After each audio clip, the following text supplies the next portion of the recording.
My apologies for recording by this time of the day, but with all my monumental powers, sometimes I still deal with procrastination.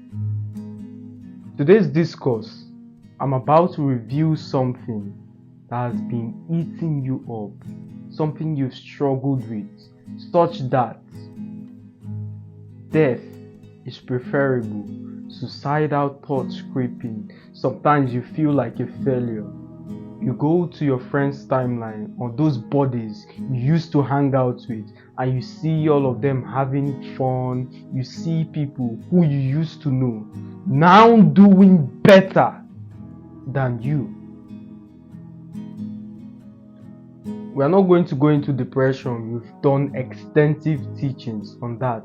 So if that's something you're struggling with, scroll down and you would see videos that address these issues at length.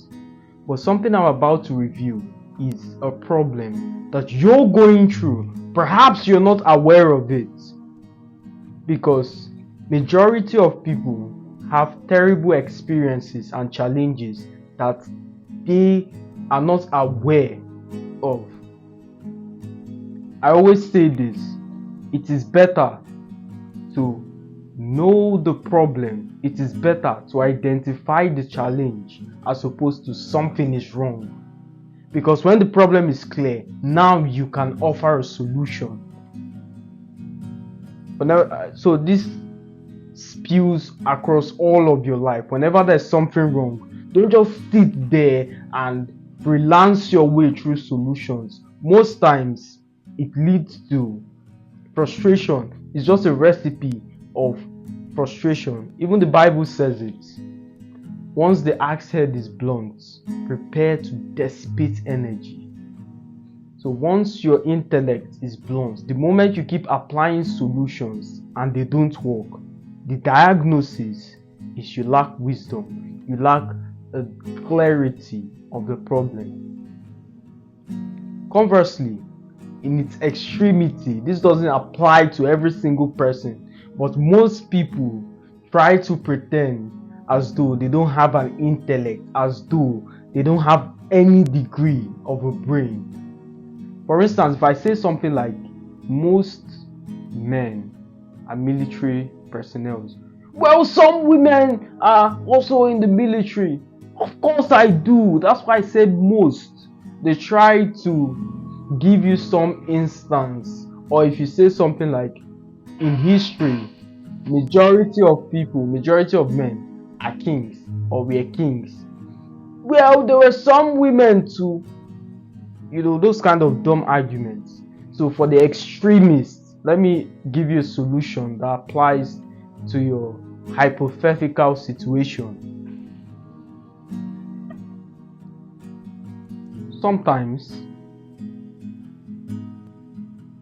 problems can be like octopus.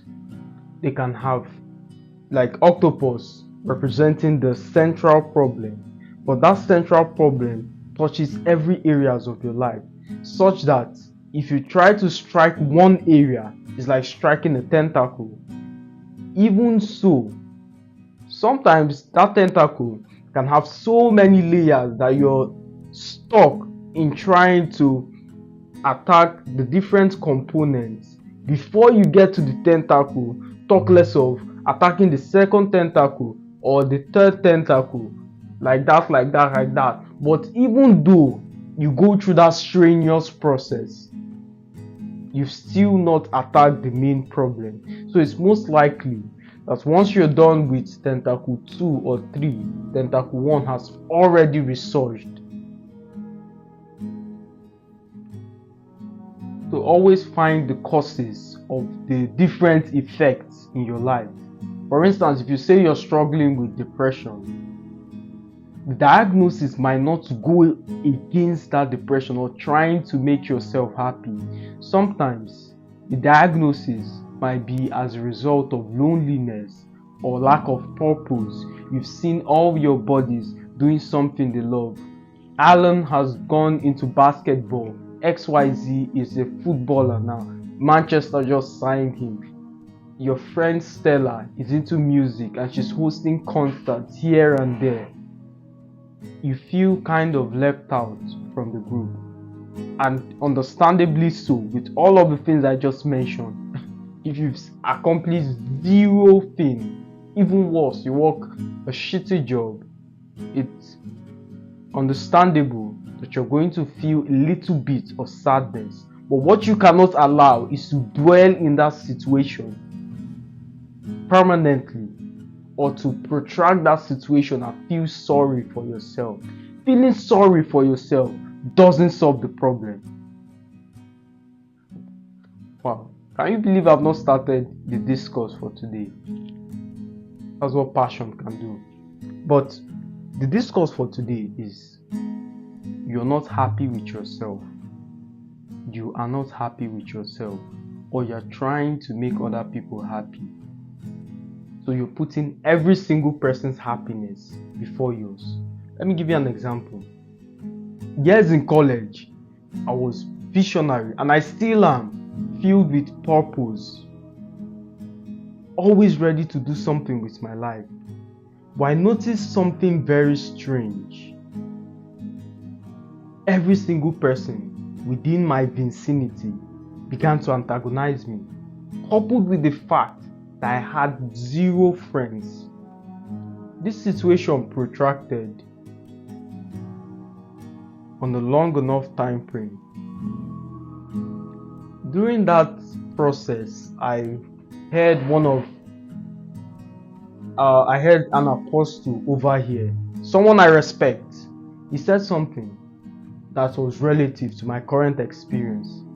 He said, when everybody is wrong, it is proof that it's your lens of sight, or if everybody hates you, paraphrasing, you're the problem. So if this is the case, could it be that I'm doing something wrong? Perhaps. So what I did was to go against every single thing I believed in. Previously, I do not entertain stupid conversations. If you talk about women beside me, the chances of you getting a response is zero. I do not waste time. I do not talk shit.